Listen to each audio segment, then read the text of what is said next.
Now today, the two members of the Pakatan Rakyat in Sarawak were suspended from the DUN.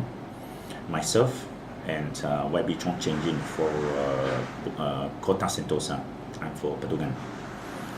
I got suspended because in the May sitting last year, I was defending Holland. At that time, he was being suspended also. So there was a DUN debate, a House debate, on the motion to suspend him.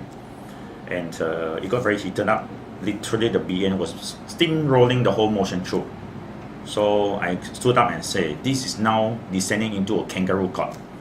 Okay? And I said, look, let's look at the people, let's count the number of kangaroos.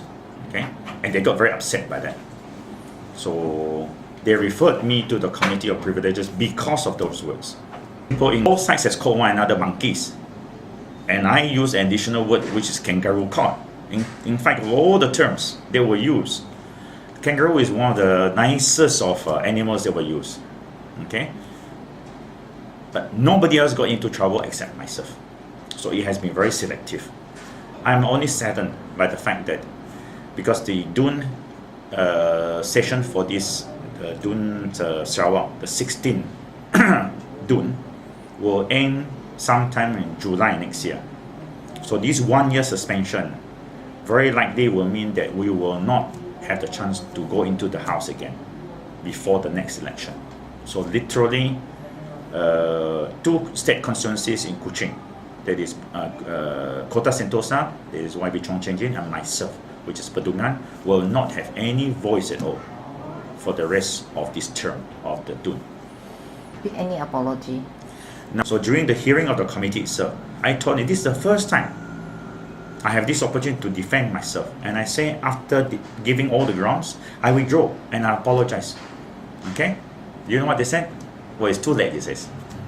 At the first time I have the chance to withdraw and apologize, I did it, but they say it's too late.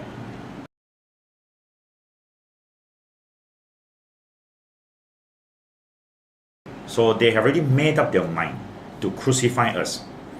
Now, the reporters asked me a question which I think is very relevant. They have just lost Sibu, and they couldn't take that loss.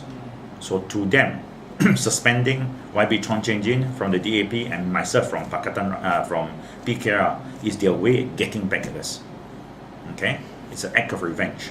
So I think the people of Sarawak should rise up now.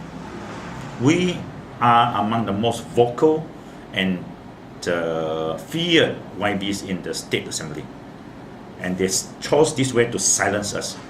In fact, during the DUN proceedings, many times our mics were switched off or never switched on, so whatever we said will never heard. But they can crucify us, scold us, do whatever they say is recorded. Ours in reply will never, including today's hearing. Okay, so the whole proceeding has become a kangaroo court as it is. Now, we are hoping that the people of Sarawak will understand why it is time now to change government. This BN government has gone beyond its expiry date. We must change to a new government that has the chance of doing justice to our people in many, many areas.